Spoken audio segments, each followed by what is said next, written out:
조용히 물러난 한 나라의 선택이 지금 전 세계를 흔들고 있습니다. 왕립연구소 분석가의 말은 충격적이었습니다. 우리는 한국을 완전히 잘못 보고 있습니다. 8조 원짜리 인도네시아 고속철 사업. 한국이 빠지자 세계는 비웃었습니다. 겁먹고 도망쳤다고 말이죠. 그러나 지금 웃음은 사라졌습니다. 중국산 고속철은 국가 부채의 시한폭탄이 됐고 역사는 황량한 벌판에 멈춰섰습니다. 한국은 도망친 게 아니었습니다. 때를 기다렸을 뿐이었죠. 그렇다면 한국은 그 순간 무엇을 이미 알고 있던 걸까요? 딱 1초만요. 좋아요와 구독 꾹 부탁드립니다. 60억 달러입니다. 누가 마다하겠습니까? 동남아 역사상 최대 규모의 인프라 프로젝트였습니다. 자카르타에서 반둥까지 고속철 하나로 4시간 반을 40분으로 단축시킨다는 계획이었지요. 전 세계가 달려들었습니다. 중국은 총 사업비의 75%를 차관으로 제공하겠다는 파격 조건을 내걸었고, 일본은 62억 달러의 신칸센의 반세기 안전 기록을 담보로 제시했습니다. 프랑스가 뛰어들었고 독일이 그 뒤를 따랐습니다. 저마다 이 황금 노선의 주인이 되려 했지요. 그런데 이상했습니다. 각국 명패가 줄지어 놓인 입찰장에서 딱 한 곳만이 비어 있었습니다. 한국이었습니다. 대표단도 보이지 않았고 제안서도 제출되지 않았습니다. 아예 입찰 자체의 모습을 드러내지 않은 겁니다. 저는 속으로 코웃음을 쳤습니다. 도대체 무슨 생각인가? 이런 기회를 왜 스스로 버리는가? 겁에 질려 계산만 하다가 타이밍을 놓친 것이라 단정지었습니다. 그 판단이 얼마나 오만했는지 깨닫는데 8년이 걸렸습니다. 저는 독일 프랑크푸르트 출신의 국제 인프라 투자 분석가인 마틴 하트만입니다. 철도, 항만, 전력망 등 초대형 인프라 사업의 타당성과 부채 구조, 계약상의 위험 요소를 분석하는 것이 제 본업이지요. 하지만 이렇게 큰 판에서 스스로 손을 떼는 나라는 처음 봤습니다. 도대체 무슨 계산이었을까요? 그날 입찰장의 분위기를 먼저 말씀드리지요. 자카르타 컨벤션 센터의 대회의장이었습니다. 천장의 샹들리에는 찬란하게 빛나고 있었고 각국 대표단은 단정한 양복 차림으로 자리를 지키고 있었습니다. 카메라 플래시가 끊임없이 터져나왔고 기자들은 세계적 대결이라며 들떠 있었지요. 저는 청중 자격으로 맨 뒷줄에 앉아 있었습니다. 옆자리에는 월스트리트에서 온 투자 분석가 제임스가 있었는데 그가 제 옆구리를 쿡 찌르며 물었습니다. 마틴, 한국은 왜 안 보여? 저는 어깨를 으쓱했습니다. 겁을 먹은 거겠지. 중국이랑 일본 사이에 끼어서 샌드위치 당할 바에야 빠지는 게 낫다고 판단한 거야. 제임스가 고개를 끄덕였습니다. 그래도 이 규모면 한번 시도해 볼 만하지 않아? 60억 달러잖아. 저는 피식 웃었습니다. 한국은 늘 그래. 계산만 하다가 기회를 날려버리지. 인프라는 타이밍이야. 지금 안 들어오면 영원히 못 들어와. 그때까지만 해도 저는 제 판단에 한치의 의심도 품지 않았습니다. 22년 경력이 저를 오만하게 만들었던 것이지요. 그 빈자리 하나가 어떤 의미를 담고 있는지, 그 침묵이 어떤 계산의 결과인지 저는 전혀 읽어내지 못하고 있었습니다. 입찰은 예상대로 흘러갔습니다. 중국 대표단 단장이 연단에 올라 또박또박 말했습니다. 우리는 총 사업비의 75%를 차관으로 지원하겠습니다. 인도네시아 정부의 재정 부담을 최소화하겠습니다. 회의장이 술렁였습니다. 75%라니 이 정도 자금력을 제시할 수 있는 나라가 몇이나 되겠습니까? 인도네시아 정부 관료들의 표정이 눈에 띄게 밝아졌지요. 일본 대표가 곧이어 맞대응에 나섰습니다. 우리는 62억 달러를 제안합니다. 신칸센의 안전기술과 정시운행 노하우를 함께 제공하겠습니다. 50년간 단 한 건의 사망사고도 없었던 기술력입니다. 기술력으로는 일본이 앞섰습니다. 하지만 숫자 앞에서 기술은 힘을 잃었지요. 75% 자금 지원이라는 중국의 카드가 너무나 강력했습니다. 저는 속으로 생각했습니다. 게임은 끝났군. 돈이 기술을 이기는 순간을 또 한 번 목격하는구나. 그런데 뭔가 이상한 느낌이 들었습니다. 저는 직업상 숫자를 의심하는 사람입니다. 75% 자금 지원이라는 말이 너무 좋게만 들렸지요. 공짜 점심은 없습니다. 그렇게 큰 돈을 내주면서 무엇을 가져가려는 건지 그게 궁금했습니다. 입찰이 끝나고 복도에서 제임스를 다시 만났습니다. 마틴, 중국이 가져가겠지? 저는 고개를 끄덕였습니다. 10중 8구 그럴 거야. 75%를 이길 수 있는 조건은 없어. 근데 좀 이상하지 않아? 저 돈을 왜 대주는 거야? 1대1로지. 중국은 동남아에 발판을 깔고 싶은 거야. 철도는 그냥 시작일 뿐이고. 제임스가 눈썹을 치켜 올렸습니다. 그럼 인도네시아는 좋은 거 아니야? 돈도 받고 철도도 깔고. 그때 저는 그렇게 생각했습니다. 인도네시아가 좋은 거래를 한 거라고요. 얼마나 순진했는지 모릅니다. 며칠 뒤 결과가 발표됐습니다. 예상대로 중국이 60억 달러 규모의 수주를 따냈지요. 양국 관료들이 악수를 나눴고 플래시 세례가 쏟아졌습니다. 뉴스는 축하 일색이었습니다. 저는 호텔방에서 노트북을 열고 메모를 정리했습니다. 그날 밤 제가 쓴 메모가 아직도 남아 있습니다. 한국 이번 판에서 패배. 도망친 국가에게 기회는 없다. 그 메모를 쓰면서 저는 한국을 완전히 지워버렸습니다. 관심 목록에서 삭제했지요. 그리고 저는 더 이상 한국에 대해 생각하지 않았습니다. 문제는 그 다음부터 시작됐습니다. 공사가 시작되고 얼마 지나지 않아 이상한 소식들이 들려오기 시작했습니다. 설계 변경이 통보됐다는 겁니다. 제가 아는 인도네시아 정부 관계자에게 연락을 취했습니다. 무슨 일이야? 설계가 바뀌었다던데? 그가 한숨을 쉬며 말했습니다. 지질조사 결과가 예상과 달랐어. 터널 구간을 늘려야 한대. 그럼 비용은? 잠시 침묵이 흘렀습니다. 아직 협의 중이야. 그 말투에서 불안함이 느껴졌습니다. 협의 중이라는 말은 보통 좋은 소식이 아니지요. 몇 달 뒤 다시 소식이 들려왔습니다. 공사비가 늘어났다는 겁니다. 처음 60억 달러였던 사업비가 어느새 65억 달러로 불어났지요. 아직 착공한 지 얼마 되지도 않았는데 벌써 5억 달러가 늘었습니다. 그게 끝이 아니었습니다. 노선 변경이 또 있었습니다. 역 위치가 바뀌었지요. 원래 도심 중심으로 계획됐던 역들이 하나둘씩 외곽으로 밀려났습니다. 이유를 물었더니 산업단지 개발과 연계하기 위해서라는 답변이 돌아왔습니다. 아직 사람도 없는 허허벌판에 역을 짓겠다는 겁니다. 철도는 사람이 타야 수익이 납니다. 그런데 사람이 없는 곳에 역을 지으면 누가 탑니까? 저는 그때 처음으로 의문을 품었습니다. 이 철도는 누구를 위한 겁니까? 공사비는 계속 불어났습니다. 60억이 65억이 됐고 65억이 68억이 됐고 68억이 70억을 넘었지요. 결국 최종 공사비는 72억 달러가 됐습니다. 처음보다 12억 달러 한화로 거의 1조 6천억 원이 더 들어간 겁니다. 저는 이 숫자를 보면서 섬뜩해졌습니다. 75% 자금 지원이라는 달콤한 조건 뒤에 이런 함정이 숨어 있었던 겁니다. 개통식은 화려했습니다. 정말 화려했지요. 양국 정상이 참석했고 환호와 박수가 터져나왔습니다. 뉴스는 다시 한번 축하 일색이었습니다. 저는 그 뉴스를 보면서 다른 화면을 열어놨습니다. 인도네시아 정부의 부채 그래프였습니다.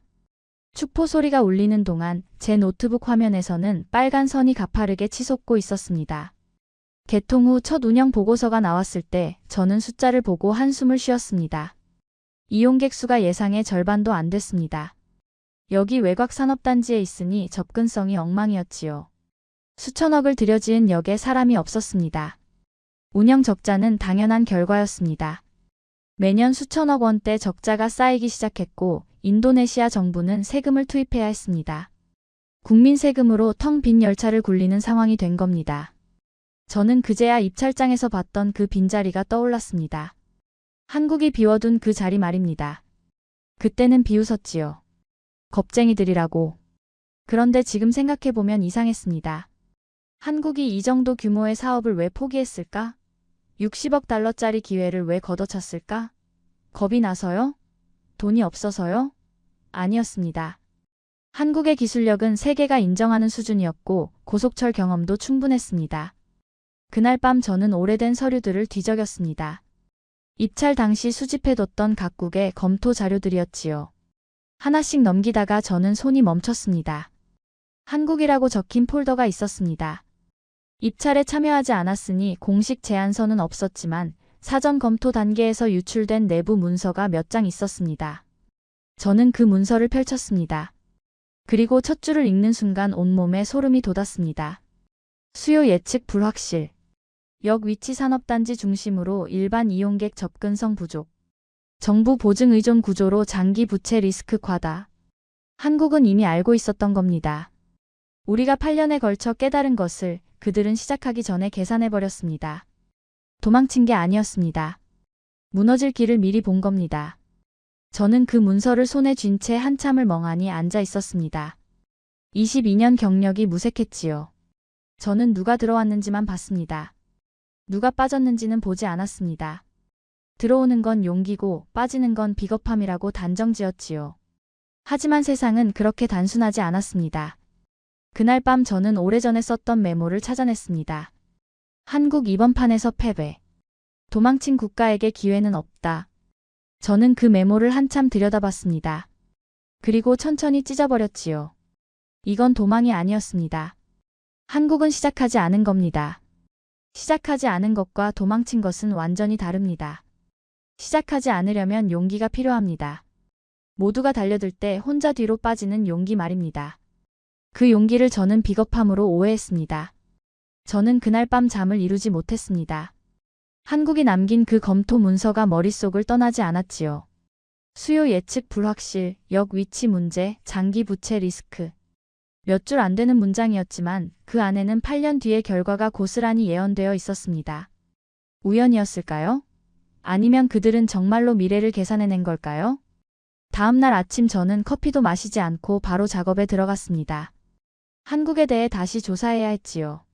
지금까지 저는 한국을 인프라 시장의 이류 국가 정도로 취급해왔습니다. 기술은 있지만 배짱이 없는 나라, 큰 판에는 못 끼는 나라 그렇게 분류해뒀습니다. 그 분류가 완전히 틀렸을 수도 있다는 생각이 들었습니다. 저는 먼저 한국의 해외 인프라 수주 이력을 뒤졌습니다. 그런데 이상한 점이 눈에 띄었지요. 한국은 분명 여러 나라에서 철도와 발전소, 항만 사업을 수주해왔습니다. 실적이 없는 게 아니었습니다. 그런데 유독 이 인도네시아 고속철 사업에서만 빠졌습니다. 왜 이 사업만 피한 걸까요? 저는 당시 입찰 참여국들의 움직임을 다시 추적했습니다. 중국은 공격적으로 나섰죠. 1대1로 정책의 핵심 사업으로 밀어붙였습니다. 일본은 신칸센의 자존심을 걸고 뛰어들었고 프랑스와 독일도 동남아 시장 진출의 교두보로 삼으려 했습니다. 모두가 눈에 불을 켜고 달려들었는데 한국만 조용히 물러나 있었던 겁니다. 마침 제 오랜 동료인 피터에게 연락이 왔습니다. 피터는 아시아 인프라 시장 전문가로 서울에서 몇 년간 일한 경험이 있었지요. 피터, 한국이 인도네시아 고속철에 왜 안 들어갔는지 알아? 피터가 잠시 생각하더니 대답했습니다. 마틴, 그거 한국 내부에서 꽤 논쟁이 있었던 걸로 알아. 처음에는 참여하려고 했거든. 뭐라고? 처음에는 참여하려고 했다고? 응.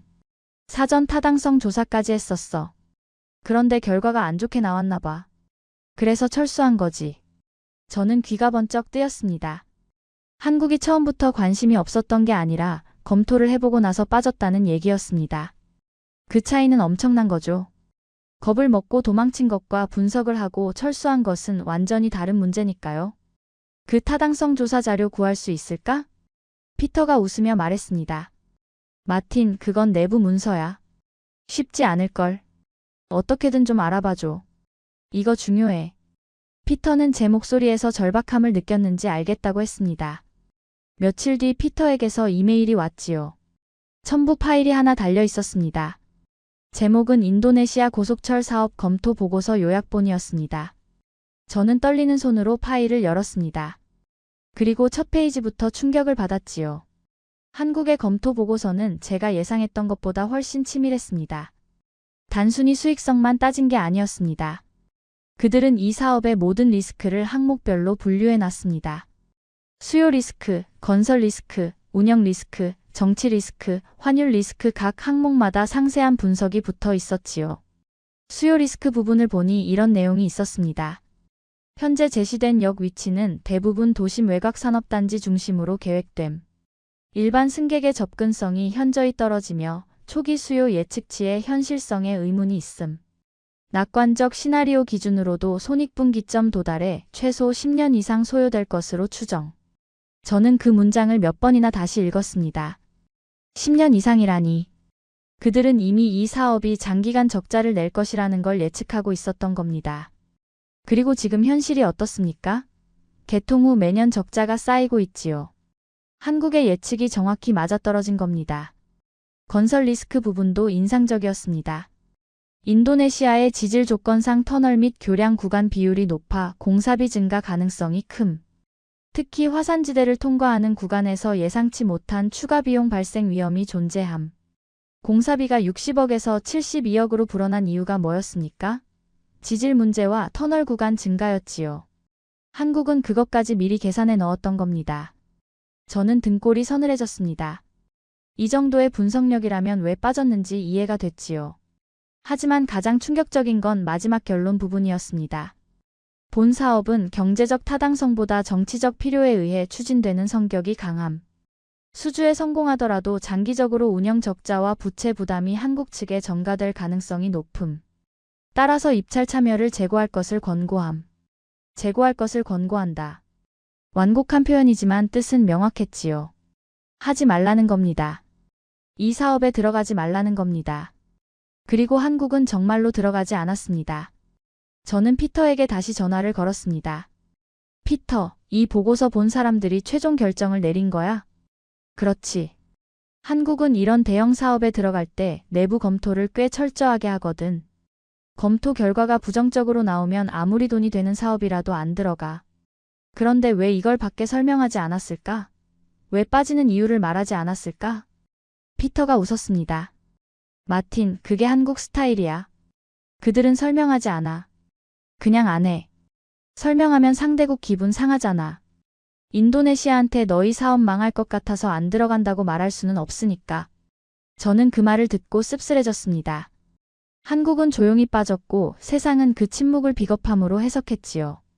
도망쳤다, 겁먹었다, 계산만 한다 온갖 비난이 쏟아졌습니다. 저도 거기에 한몫했고요. 하지만 실상은 정반대였습니다. 한국은 누구보다 정확하게 계산했고 그 계산대로 행동했을 뿐입니다.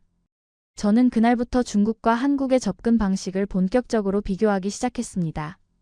이 두 나라가 해외 인프라 사업에 임하는 철학이 완전히 다르다는 걸 알게 됐지요. 중국의 접근법은 간단했습니다. 일단 시작하는 겁니다. 조건이 좋든 나쁘든 리스크가 크든 작든 일단 발을 들여놓습니다. 돈으로 밀어붙이지요.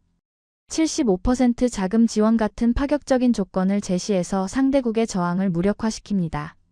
한국의 접근법은 정반대였습니다. 시작하기 전에 끝을 봅니다. 이 사업이 어떻게 진행될지, 어떤 문제가 생길지, 최종적으로 누가 이득을 보고 누가 손해를 볼지 전부 계산한 다음에 들어갈지 말지를 결정합니다. 계산 결과가 부정적이면 아무리 큰 돈이 걸린 사업이라도 포기합니다. 시작하지 않는 용기를 발휘하는 거지요. 저는 이 차이가 흥미로웠습니다. 두 나라 모두 나름의 논리가 있었지요. 중국은 시장 점유율을 우선시했습니다. 일단 들어가서 자리를 잡으면 나중에 뭔가 기회가 생긴다는 겁니다. 한국은 수익성을 우선시했습니다. 손해보는 장사는 안 한다는 거지요. 어느 쪽이 옳은지는 시간이 지나봐야 알 수 있는 문제였습니다. 그런데 인도네시아 고속철 사업은 그 답을 보여주고 있었지요. 중국은 계약을 땄지만 이익을 얻고 있습니까?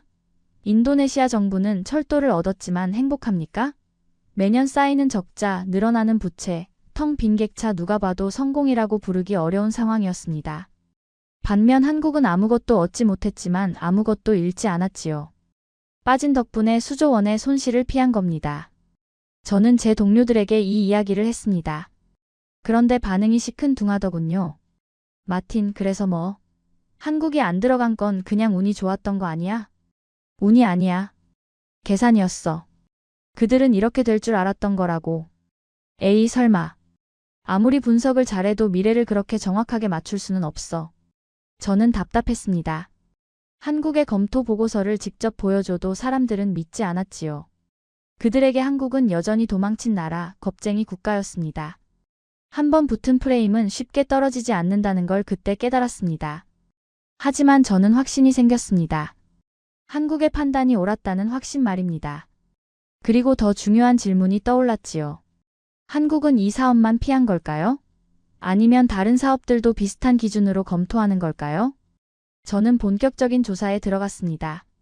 한국이 해외에서 수주한 사업들, 그리고 수주하지 않은 사업들을 전부 목록으로 만들었지요. 패턴을 찾고 싶었습니다.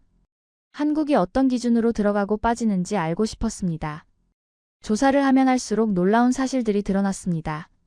한국은 생각보다 많은 사업에서 빠져 있었습니다. 대부분 다른 나라들이 공격적으로 뛰어든 대형 사업들이었지요. 그리고 그 사업들 중 상당수가 나중에 문제가 됐습니다. 공사비 초과, 운영 적자, 부채 위기 한국이 피한 사업들은 하나같이 뒤탈이 났습니다. 반면 한국이 들어간 사업들은 대체로 안정적으로 운영되고 있었습니다. 화려하지는 않았지만 꾸준히 수익을 내고 있었지요. 한국은 대박을 노리는 게 아니라 쪽박을 피하는 전략을 쓰고 있었던 겁니다. 성공을 정의하는 방식이 달랐습니다. 남들은 성공을 크게 터뜨리는 것으로 정의했지만 한국은 성공을 안 터지는 것으로 정의했습니다. 이게 무슨 차이인지 아십니까? 인프라 사업에서 한번 크게 실패하면 회복하는데 수십 년이 걸립니다. 수조 원의 돈이 묶이고 국가 신용도가 떨어지고 정치적 책임 공방이 벌어지지요. 그 비용은 국민들이 세금으로 갚아야 합니다. 한국은 그 위험을 피하는 데 집중한 겁니다. 화려한 성공보다 조용한 안전을 선택한 거지요. 저는 이 발견에 흥분했습니다. 22년 동안 인프라 시장을 봐왔지만 이런 접근법은 처음이었거든요. 대부분의 나라들은 경쟁에서 이기려고 합니다. 더 싼 가격을 제시하고 더 좋은 조건을 내걸고 어떻게든 계약을 따내려고 하지요. 그런데 한국은 경쟁에서 이기는 것보다 경쟁에서 지지 않는 것을 더 중요하게 여기고 있었습니다. 질 것 같은 싸움에는 아예 나서지 않는 겁니다. 처음에는 이게 소극적인 전략이라고 생각했습니다. 배짱이 없는 거라고요. 하지만 인도네시아 고속철 사례를 보고 나니 생각이 바뀌었지요. 이건 소극적인 게 아니라 냉철한 겁니다. 감정을 배제하고 숫자만 보는 겁니다. 돈이 아무리 커 보여도 손해볼 것 같으면 안 들어가는 겁니다. 그게 얼마나 어려운 일인지 아십니까? 60억 달러가 눈앞에 있는데 안 집어넣을 수 있는 나라가 몇이나 되겠습니까? 저는 런던으로 돌아와서 보고서를 쓰기 시작했습니다. 제목은 인도네시아 고속철 사업 중간평가 예상과 현실의 괴리였습니다. 보고서에서 저는 처음으로 한국의 불참 결정을 긍정적으로 평가했습니다. 리스크 관리의 모범 사례라고 썼지요. 보고서를 제출하고 며칠 뒤 상사가 저를 불렀습니다. 마틴, 이 보고서 읽었어. 한국에 대한 평가가 좀 의외더군. 네. 저도 처음에는 한국을 비판적으로 봤습니다. 하지만 자료를 분석해보니 그들의 판단이 옳더군요. 상사가 고개를 끄덕였습니다. 그런데 말이야, 국제사회에서는 아직도 한국을 도망친 나라로 보고 있어. 자네 보고서가 받아들여지기 쉽지 않을 거야. 알고 있습니다. 하지만 사실은 사실이니까요. 언젠가는 인정받을 겁니다. 상사가 웃었습니다. 자네, 예전에는 한국을 제일 싫어했잖아. 뭐가 바뀐 거야? 저는 잠시 생각했습니다. 그리고 솔직하게 대답했지요. 제가 틀렸다는 걸 인정하게 됐습니다. 22년 경력이 저를 오만하게 만들었더군요. 빈자리 하나의 의미를 읽어내지 못했습니다. 한국은 도망친 게 아니라 계산한 겁니다. 그 차이를 이제야 알겠습니다. 상사가 제 어깨를 툭 쳤습니다. 좋아. 계속 봐봐. 뭔가 더 나올 것 같은 느낌이 드는군. 저는 고개를 끄덕였습니다. 이제 시작이었지요. 한국이 왜 빠졌는지는 알아냈습니다. 하지만 더 큰 질문이 남아 있었습니다. 중국은 왜 들어갔을까요? 그들은 이런 결과를 예상하지 못했을까요? 아니면 알면서도 들어간 걸까요? 그 답을 찾아야 했습니다. 그로부터 몇 달이 지났습니다. 저는 런던 사무실에서 일상적인 업무를 처리하고 있었지요. 인도네시아 고속철 건은 일단 보고서로 정리해뒀고 다른 프로젝트들에 집중하고 있었습니다. 그런데 어느 날 아침 이메일 하나가 제 관심을 끌었습니다. 국제금융기관에서 보낸 내부 회람 자료였지요. 제목을 보는 순간 커피잔을 내려놓았습니다. 인도네시아 자카르타 마이너스 반둥 고속철 사업 국가 재정 리스크로 재분류. 재분류라고요? 성장 인프라에서 국가 재정 리스크로 등급이 바뀌었다는 얘기였습니다. 저는 서둘러 전문을 열었지요. 예상했던 것보다 상황이 심각했습니다. 보고서에 따르면 인도네시아 고속철의 누적 운영 적자가 천문학적인 수준에 도달했습니다. 이를 메우기 위해 정부 보조금이 계속 투입되고 있었고 이 적자가 국가 부채에 직접적인 영향을 미치고 있었지요. 국제 신용평가 기관들이 인도네시아의 재정 건전성에 의문을 제기하기 시작한 겁니다. 저는 한숨을 쉬었습니다. 예상했던 일이긴 했지만 막상 공식 문서로 확인하니 기분이 묘했지요. 며칠 뒤 저는 국제 인프라 투자 컨퍼런스에 참석했습니다. 매년 열리는 행사인데 전 세계에서 인프라 전문가들이 모여 최신 동향을 공유하는 자리지요. 그해 컨퍼런스의 핵심 이슈는 단연 1대1로 사업들의 성과 평가였습니다. 중국이 추진해온 대형 인프라 프로젝트들이 하나둘씩 결과를 보여주고 있었거든요. 발표장에 들어서니 이미 많은 사람들이 자리를 잡고 있었습니다. 첫 번째 발표자가 단상에 올랐습니다. 세계은행 출신의 경제학자였는데 그가 꺼낸 첫 슬라이드를 보는 순간 회의장이 술렁였습니다. 슬라이드 제목은 이랬습니다. 1대1로 인프라 사업 중간평가 기대와 현실의 괴리. 발표자가 마이크를 잡고 말했습니다. 여러분, 지난 10여 년간 중국은 전 세계에서 수백 개 인프라 사업을 추진해왔습니다. 규모로는 인류 역사상 가장 큰 인프라 투자 프로그램이라고 할 수 있지요. 하지만 오늘 저는 불편한 진실을 말씀드리려고 합니다. 이 사업들 중 상당수가 심각한 문제에 직면해 있습니다.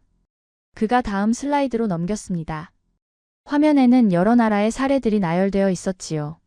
스리랑카 한반토타 항구, 파키스탄 전력 사업, 말레이시아 동해안 철도, 그리고 인도네시아 자카르타 마이너스 반둥 고속철. 저는 인도네시아 이름이 나오는 순간 몸을 앞으로 기울였습니다. 발표자가 설명을 이어갔습니다.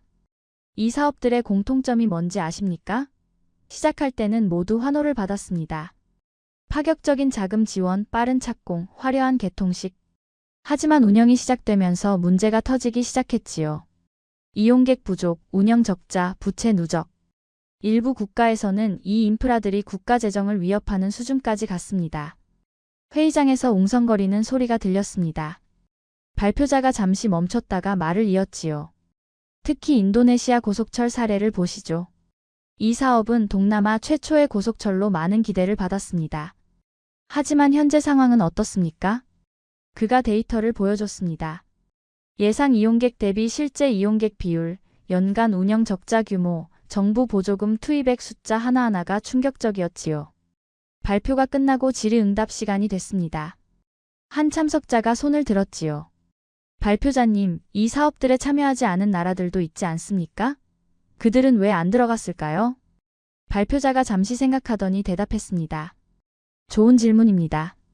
실제로 일부 국가들은 이런 대형 사업에 참여하지 않았습니다. 대표적인 예가 한국이지요. 인도네시아 고속철 입찰 당시 한국은 참여하지 않았습니다. 당시에는 많은 사람들이 한국의 결정을 비판했지요. 겁먹었다, 기회를 놓쳤다 이런 말들이 많았습니다. 저는 그 말을 들으면서 과거의 제 자신이 떠올랐습니다. 저도 그렇게 생각했던 사람 중 하나였으니까요. 발표자가 말을 이었습니다. 하지만 지금 돌이켜보면 어떻습니까? 한국의 불참 결정은 결과적으로 현명한 선택이었습니다. 그들은 이 사업의 리스크를 정확하게 평가하고 빠졌습니다. 도망친 게 아니라 계산한 겁니다. 회의장 여기저기서 고개를 끄덕이는 사람들이 보였습니다. 분위기가 달라지고 있었지요. 불과 몇 년 전만 해도 한국은 도망친 나라, 겁쟁이 국가였습니다. 그런데 지금은 현명한 선택을 한 나라로 재평가받고 있었습니다. 저는 그 변화를 직접 목격하면서 복잡한 감정을 느꼈습니다. 기쁘기도 하고 부끄럽기도 했지요. 컨퍼런스가 끝나고 저는 복도에서 오래된 지인을 만났습니다. 독일 출신의 인프라 컨설턴트 한스였지요. 마틴, 오랜만이야. 발표 들었어? 응, 들었지. 충격적이더군. 한스가 고개를 끄덕였습니다. 그러게. 나도 좀 놀랐어. 인도네시아 고속철이 저 정도일 줄은 몰랐거든. 저는 한스에게 물었습니다. 한스, 너 당시에 한국이 안 들어간 거 기억해? 한스가 피식 웃었습니다. 당연히 기억하지. 그때 다들 한국 욕했잖아. 나도 좀 그랬고. 지금은 어떻게 생각해? 한스가 잠시 생각하더니 대답했습니다. 글쎄, 결과만 보면 한국이 옳았지. 근데 그게 실력인지 운인지는 아직 모르겠어. 저는 고개를 저었습니다. 운이 아니야, 한스. 나 한국의 사전 검토 보고서를 봤거든. 그들은 이렇게 될 줄 알았어. 수요 예측 문제, 역 위치 문제, 부채 리스크 전부 다 예측하고 있었다고. 한스가 눈을 동그랗게 떴습니다. 정말? 그 보고서 어디서 구했어? 루트가 있지. 중요한 건 그게 아니야. 한국은 이 사업이 망할 거라는 걸 알고 빠진 거야. 도망이 아니라 전략적 철수였던 거지. 한스가 팔짱을 끼며 말했습니다. 그럼 중국은 뭐야? 그들도 바보는 아닐 텐데 왜 들어간 거지? 그건 저도 궁금했던 부분이었습니다. 중국이 이런 결과를 예상하지 못했을 리가 없습니다. 그들에게도 분명 분석 능력이 있었을 테니까요. 그런데 왜 들어갔을까요? 저는 그 질문에 대한 답을 찾기 위해 더 깊이 파고들어야 했습니다. 며칠 뒤 저는 중국의 해외 인프라 전략에 대한 자료들을 모으기 시작했습니다. 논문, 보고서, 뉴스 기사, 전문가 인터뷰 읽을 수 있는 건 다 읽었지요. 그리고 점점 그림이 그려지기 시작했습니다. 중국의 전략은 한국과 완전히 달랐습니다. 한국은 개별 사업의 수익성을 중시했지만 중국은 전체 판의 크기를 중시했지요. 쉽게 말해서 한국은 이 사업이 돈이 되느냐를 물었고 중국은 이 사업이 영향력을 키우느냐를 물었던 겁니다. 중국에게 인도네시아 고속철은 단순한 철도 사업이 아니었습니다. 동남아시아에 발을 들여놓는 교두보였지요. 이 철도가 적자를 내더라도 중국은 인도네시아와의 관계를 강화하고 동남아 시장에서의 입지를 넓힐 수 있었습니다. 장기적인 지정학적 이익을 위해 단기적인 경제적 손실을 감수한 겁니다. 문제는 그 손실을 누가 지느냐였습니다. 중국은 자금을 댔지만 운영 적자는 인도네시아 정부 몫이었지요. 빚은 인도네시아 국민들이 세금으로 갚아야 했습니다. 중국은 영향력을 얻고 인도네시아는 빚을 얻은 겁니다. 저는 이 구조를 이해하고 나서 분노가 치밀었습니다. 75% 자금 지원이라는 달콤한 조건 뒤에 이런 함정이 숨어 있었던 겁니다. 시작은 선물처럼 보이지만 끝은 족쇄가 되는 구조였지요. 한국은 이 구조를 꿰뚫어보고 빠졌던 겁니다. 그들은 돈의 흐름만 본 게 아니라 권력의 흐름까지 읽었던 거예요. 저는 이 내용을 정리해서 새로운 보고서를 쓰기 시작했습니다. 제목은 인프라 투자의 두 가지 철학 중국 모델과 한국 모델의 비교였지요. 이 보고서에서 저는 두 나라의 접근 방식을 체계적으로 분석했습니다. 중국 모델의 특징은 이랬습니다. 첫째, 규모를 앞세운다. 큰 돈을 먼저 제시해서 상대국의 관심을 끈다. 둘째, 조건을 유연하게 한다. 초기에는 좋은 조건을 제시하지만 나중에 변경의 여지를 남겨둔다. 셋째, 시작을 우선시한다. 일단 착공하고 보는 거다. 한국 모델의 특징은 정반대였습니다. 첫째, 수익성을 앞세운다. 돈이 안 되면 안 들어간다. 둘째, 조건을 엄격하게 한다. 계약서에 모든 걸 명시하고 변경 시에는 재협상한다. 셋째, 끝을 먼저 본다. 이 사업이 어떻게 끝날지 계산한 다음에 시작 여부를 결정한다. 이 두 모델 중 어느 쪽이 옳은지는 상황에 따라 다를 수 있습니다. 하지만 인도네시아 고속철 사례에서는 답이 명확했지요. 중국 모델은 실패했고 한국 모델은 그 실패를 피했습니다. 보고서를 쓰면서 저는 한 가지 더 깨달은 게 있었습니다. 한국의 강점은 기술이 아니었습니다. 물론 한국의 기술력도 세계적인 수준이었지만 그보다 더 중요한 건 판단력이었지요. 언제 들어가고 언제 빠질지를 아는 능력. 그게 한국의 진짜 경쟁력이었습니다. 저는 이걸 전략적 절제라고 이름 붙였습니다. 할 수 있는데 안 하는 능력이지요. 대부분의 나라들은 기회가 오면 일단 잡으려고 합니다. 나중에 후회하더라도 일단 들어가는 거죠. 하지만 한국은 달랐습니다. 기회가 와도 그게 진짜 기회인지 함정인지를 먼저 분석했습니다. 함정이라고 판단되면 아무리 달콤해 보여도 손을 대지 않았지요. 이게 얼마나 어려운 일인지 아십니까? 60억 달러가 눈앞에 있는데 안 짓는 겁니다. 모든 언론이 기회라고 떠들고 경쟁국들이 달려드는데 혼자 뒤로 빠지는 겁니다. 비난을 감수해야 하고 오해를 받아들여야 합니다. 그래도 자기 판단을 믿고 물러서는 겁니다. 그게 진짜 용기입니다. 보고서를 완성하고 나서 저는 상사에게 제출했습니다.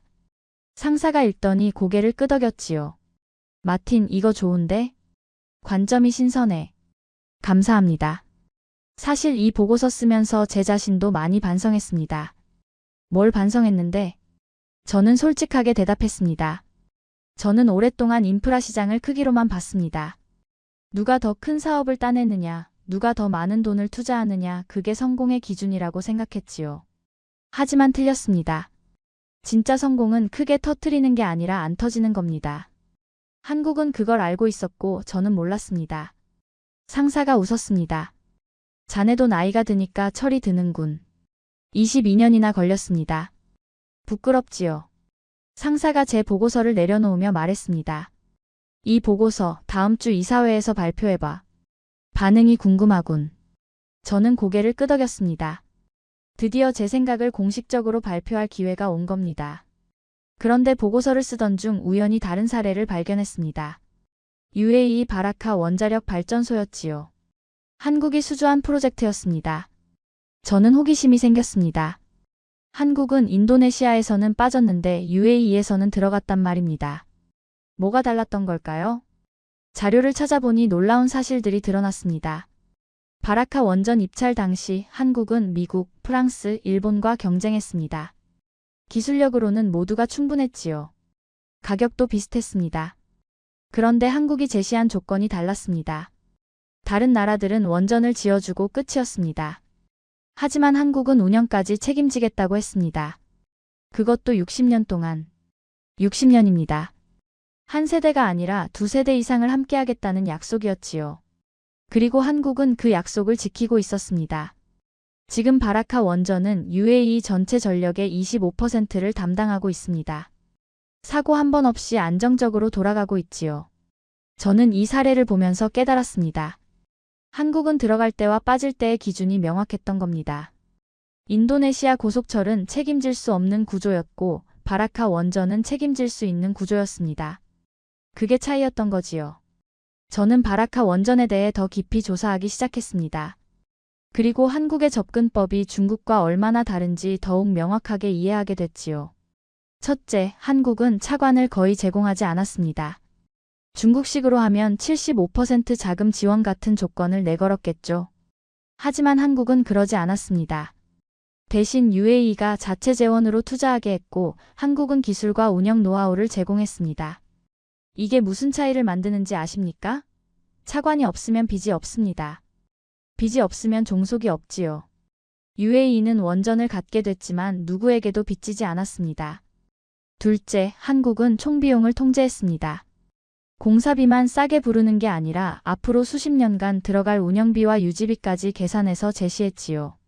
초기 비용은 더 높아 보일 수 있지만 장기적으로 보면 총비용이 더 낮았습니다. 셋째, 한국은 인력 교육을 포함시켰습니다. UAE 현지 인력을 직접 훈련시키겠다고 했지요. 한국으로 데려와서 교육하고 현장에서 실습하게 하고 독립적으로 운영할 수 있을 때까지 함께하겠다고 했습니다. 이건 단순히 발전소를 파는 게 아니었습니다. 발전소를 운영하는 능력을 전수하는 거였지요. 저는 중국식과 한국식을 비교하는 표를 만들었습니다. 중국식 돈을 먼저 제시한다. 공사비를 낮게 부른다. 운영은 책임지지 않는다. 결과적으로 상대국의 부채가 남는다.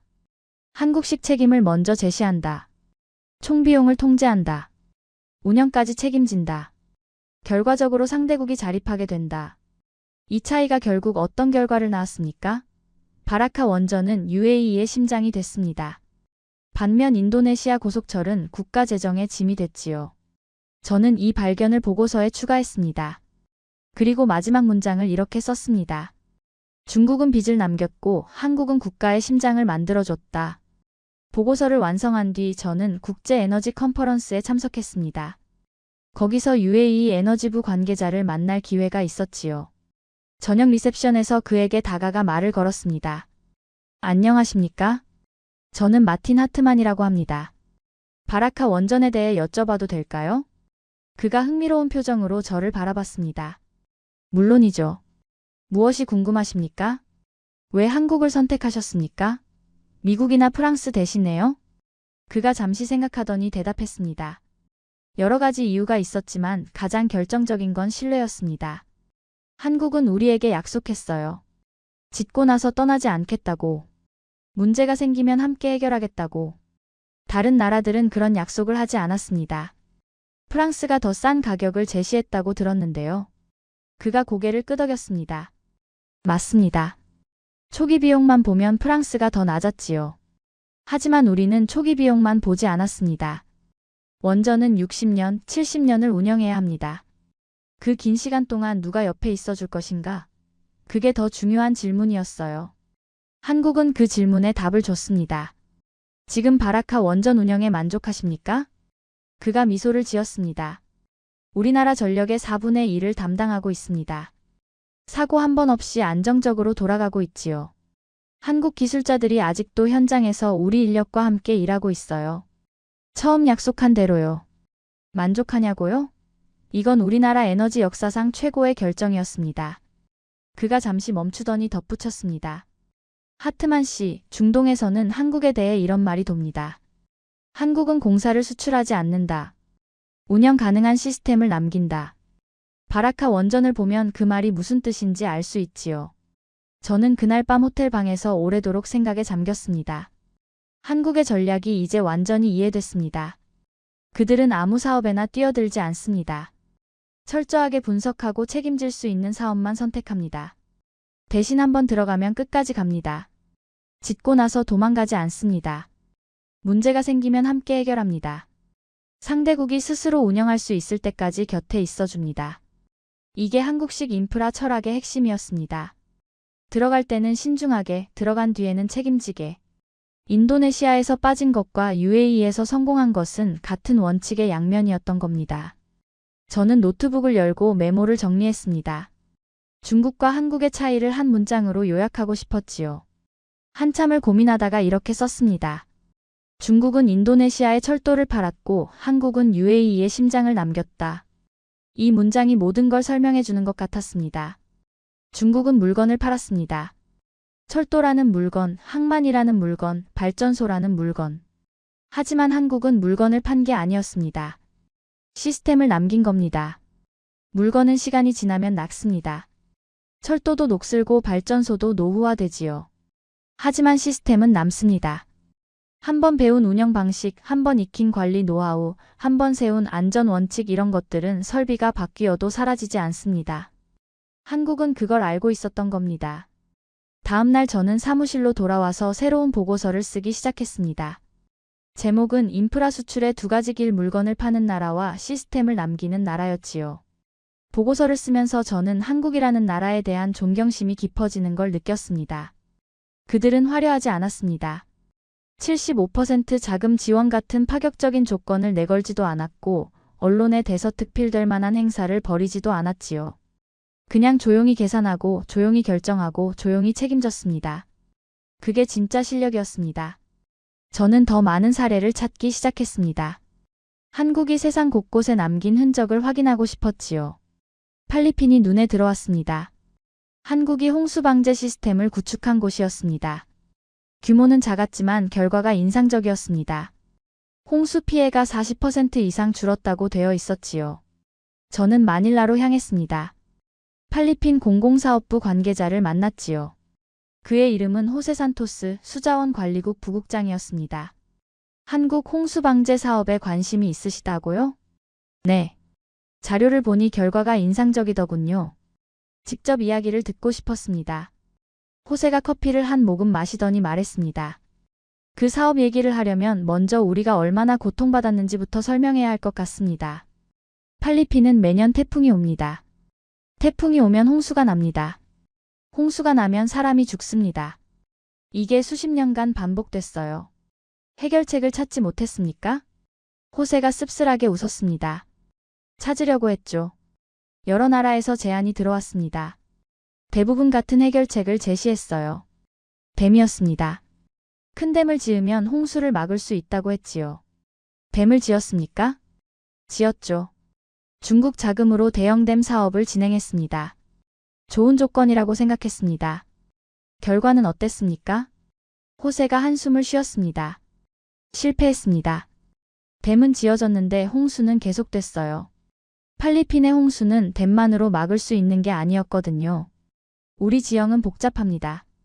댐 하나로 이 모든 걸 해결할 수는 없었습니다. 그래서 한국이 들어온 겁니까? 호세의 표정이 달라졌습니다. 네. 한국 팀이 왔을 때 우리는 솔직히 기대를 안 했습니다. 또 댐 얘기를 하겠거니 생각했죠. 그런데 그들이 처음 한 말이 뭔지 아십니까? 댐은 안 짓겠다고 했습니다. 댐을 안 짓겠다고요? 그럼 뭘 하겠다고 했습니까? 호세가 설명했습니다. 한국팀은 우리한테 이렇게 말했습니다. 홍수는 하나의 문제가 아니라 여러 문제의 조합이다. 상류에서 내려오는 물, 도시의 배수 시스템, 하천의 흐름, 주민들의 대피체계 이걸 하나씩 따로 해결해야 한다. 그래서 뭘 했습니까? 첫째, 하천 정비를 했습니다. 둘째, 도시 배수 시스템을 개선했습니다. 셋째, 홍수경보 시스템을 설치했습니다. 넷째, 대피체계를 만들었습니다. 저는 감탄했습니다. 이건 완전히 다른 접근법이었습니다. 큰 구조물 하나로 해결하려는 게 아니라 작은 해결책 여러 개를 조합한 거였지요. 한국팀이 특별히 강조한 게 있었습니까? 호세가 대답했습니다. 있었습니다. 그들이 계속 한 말이 있어요. 우리는 여러분에게 콘크리트를 팔러 온 게 아닙니다. 살아남는 방법을 전수하러 왔습니다. 저는 그 말에 깊은 인상을 받았습니다. 결과는 어땠습니까? 호세가 자랑스러운 표정을 지었습니다. 홍수 피해가 40% 이상 줄었습니다. 하지만 제가 더 중요하게 생각하는 건 다른 겁니다. 중국이 지어준 댐은 유지비가 엄청났어요. 우리 예산으로 감당이 안 됐습니다. 하지만 한국이 만들어준 시스템은 달라요. 유지비가 낮고 우리 기술로 관리할 수 있습니다. 지속 가능하다는 거죠. 저는 그 말을 듣고 고개를 끄덕였습니다. 지속 가능성 이게 핵심이었습니다. 저는 직접 현장을 방문했습니다. 경보센터에서 필리핀 직원들이 자리에 앉아 모니터를 주시하고 있었지요. 한 직원에게 물었습니다. 이 시스템 운영하기 어렵습니까? 처음에는 어려웠어요. 한국 기술자들이 옆에서 도와줬죠. 하지만 지금은 우리가 다 합니다. 한국 사람들은 지금 어디 있습니까? 가끔 점검하러 옵니다. 하지만 평소에는 우리가 운영해요. 호세가 제 옆으로 다가왔습니다. 하트만 씨, 여기 보이시죠? 이게 한국이 남긴 거예요. 건물이나 기계가 아닙니다. 사람들이에요. 이 시스템을 운영할 수 있는 사람들. 한국은 사람을 남겼습니다. 저는 그 말이 오래도록 머릿속을 떠나지 않았습니다. 한국은 사람을 남겼다. 건물은 무너질 수 있고 기계는 고장날 수 있습니다. 하지만 사람에게 심어준 능력은 사라지지 않지요. 마닐라를 떠나며 저는 깨달았습니다. UAE에서는 원전을, 필리핀에서는 방제 시스템을 한국은 분야는 달라도 같은 방식으로 일하고 있었습니다. 책임지는 것, 자립하게 만드는 것, 사람을 남기는 것. 저는 베트남과 사우디아라비아의 사례도 조사했습니다. 베트남에서 한국은 화려한 고속철 대신 사람들이 실제로 탈 수 있는 도시철을 설계했습니다. 수요를 먼저 계산하고 역을 사람 사는 곳에 지었지요. 사우디에서 한국은 담수화 플랜트를 지으면서 유지비를 낮추고 부품을 현지화하고 인력을 교육시켰습니다. 모든 사례에서 한국의 접근법은 일관되어 있었습니다. 몇 달 뒤 저는 국제금융기관 회의에 참석했습니다. 주요 의제가 개발도상국 인프라 투자 기준 재검토였지요. 발표자가 말했습니다. 몇 가지 성공 사례를 분석해봤습니다. 공통점이 있더군요. 사전에 철저한 수요 분석을 했고 운영 계획까지 포함했고 수혜국 인력 교육을 중시했습니다. 이런 접근법을 보여주는 대표적인 나라가 그가 잠시 멈췄다가 말했습니다. 한국입니다. 회의실이 술렁였습니다. 저는 속으로 미소를 지었지요. 드디어 세상이 알아보기 시작한 겁니다. 발표자가 설명을 이어갔습니다. 한국은 인도네시아 고속철에 참여하지 않았습니다. 당시에는 많은 사람들이 그 결정을 비판했죠. 하지만 지금 돌이켜보면 어떻습니까? 한국은 들어갈 사업과 빠질 사업을 정확하게 구분했습니다. 이건 리스크 관리의 모범 사례라고 할 수 있습니다. 세상의 평가가 바뀌고 있었습니다. 도망자에서 선견자로, 겁쟁이에서 현명한 판단자로. 저는 최종 보고서를 작성했습니다. 제목은 도망자에서 기준으로 한국 인프라 모델의 재평가였습니다. 보고서 마지막에 저는 이렇게 썼습니다. 한국은 들어가지 않음으로써 이겼고 들어간 곳에서는 책임짐으로써 이겼다. 이중의 승리다. 피할 때는 정확하게 피했고 들어갈 때는 끝까지 갔다. 이것이 한국 인프라 철학의 본질이다. 그로부터 몇 달 뒤 뜻밖의 이메일이 도착했습니다. 인도네시아 정부 관계자였습니다. 제목은 한국 인프라 모델에 관한 자문 요청이었지요. 2주 뒤 저는 자카르타에 있었습니다. 모든 게 여기서 시작됐습니다. 이 도시의 입찰장에서 저는 한국을 비웃었습니다. 그리고 8년이 지난 지금 저는 한국 모델을 설명하러 다시 이 도시에 와 있었습니다. 인도네시아 기획재 정부 회의실에서 수아르토 차관이 물었습니다. 하트만 씨, 한국 모델을 어떻게 배울 수 있습니까? 저는 천천히 설명했습니다. 한국 모델의 핵심은 기술이 아닙니다. 원칙입니다. 첫째, 시작하기 전에 끝을 봅니다. 둘째, 수요를 철저히 분석합니다. 셋째, 책임질 수 있는 사업만 들어갑니다. 회의가 끝나고 청사를 나서며 저는 생각했습니다. 8년 전 이 도시에서 모든 게 시작됐습니다. 입찰장의 그 빈자리, 한국이 비워둔 그 자리. 저는 그걸 보고 비웃었습니다. 하지만 지금 인도네시아 정부는 한국의 기준을 배우려 하고 있었습니다. 시간이 모든 걸 증명한 겁니다. 호텔로 돌아와 저는 마지막 보고서를 썼습니다. 나는 오랫동안 누가 더 크게 짓는지를 보며 나라를 평가했다. 22년간 그렇게 믿어왔다. 그러나 인도네시아 고속철은 나에게 다른 질문을 던졌다. 누가 시작하지 않았는가? 누가 빠졌는가? 왜 빠졌는가? 중국은 밀어붙였고 일본은 도전했고 한국은 조용히 자리를 비웠다. 우리는 그 침묵을 비겁함이라 불렀다. 하지만 시간이 지나고 남은 것은 무엇이었나? 인도네시아에는 빚과 적자가 남았다. 그리고 한국이 비워둔 그 자리만이 여전히 조용히 남아있다. 이제 나는 안다. 한국은 도망친 것이 아니다. 무너질 길에서 빠져나온 것이다. 한국은 UAE에서 원전을 지었다. 짓고 나서 떠나지 않았다. 60년 동안 함께 운영하겠다고 약속했고 그 약속을 지키고 있다. 한국은 필리핀에서 홍수 방제 시스템을 만들었다. 댐을 팔지 않았다. 살아남는 방법을 전수했다. 한국의 경쟁력은 기술이 아니었다. 판단력이었다. 언제 들어가고 언제 빠질지를 아는 능력. 기회와 함정을 구분하는 능력. 성공은 크게 이기는 것이 아니라 지지 않는 것이다. 용기는 달려드는 것이 아니라 물러설 줄 아는 것이다. 한국은 60억 달러를 눈앞에 두고 안 집었다. 모두가 달려들 때 혼자 뒤로 빠졌다. 비난을 감수했고 오해를 받아들였다. 하지만 자기 원칙을 지켰다. 그리고 시간이 그들의 편이 되어줬다. 나라의 품격은 무엇을 했느냐가 아니라 무엇을 하지 않았느냐에서 드러난다. 한국은 하지 않음으로써 품격을 보여줬다. 들어가지 않음으로써 이겼다. 이것이 내가 8년에 걸쳐 배운 가장 중요한 교훈이다. 타이핑을 마치고 저는 창밖을 바라봤습니다. 자카르타의 야경이 반짝이고 있었지요. 8년 전과 같은 도시. 하지만 완전히 다른 눈으로 보고 있었습니다. 저는 마지막 문단을 추가했습니다. 오늘 인도네시아 정부는 한국의 기준을 배우겠다고 했다. 과거는 바꿀 수 없지만 미래는 바꿀 수 있다. 중요한 것은 같은 실수를 반복하지 않는 것이다. 한국은 설명하지 않는다. 변명하지도 않는다. 그냥 자기 원칙대로 한다. 빠질 때는 빠지고 들어갈 때는 끝까지 간다. 그리고 시간이 그들의 편이 되어준다. 실패는 떠들지만 기준은 조용하다. 한국은 조용히 기준이 되어가고 있다. 도망친 나라가 아니다. 살아남은 나라다. 그리고 다른 나라들도 살게 만들어주는 나라다. 이것이 한국이다. 보고서를 저장하고 노트북을 닫았습니다.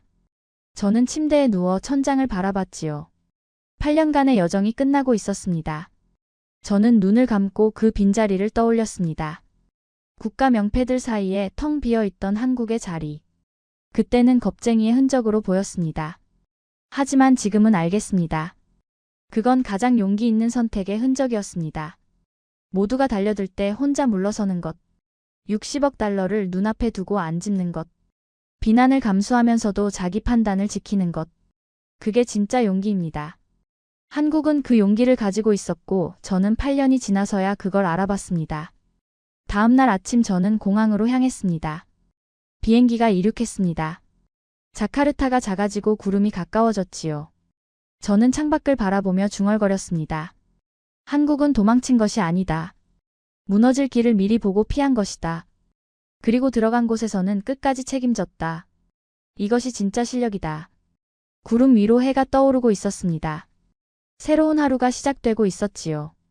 저는 눈을 감고 미소를 지었습니다. 지금까지 우인스의 수진이었습니다. 오늘도 끝까지 함께 해주셔서 정말 감사합니다. 수진이랑 우인스 다음에도 함께 해요.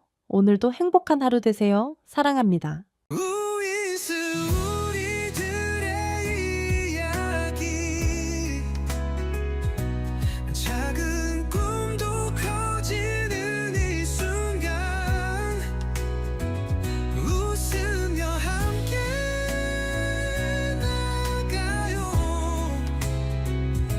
모두의 마음이 크게 울려요. 당신만의 감동 이야기가 늘 당신 곁에서 따뜻한 순간으로 남길 바랍니다. 다음에도 따뜻한 이야기로 다시 찾아올게요.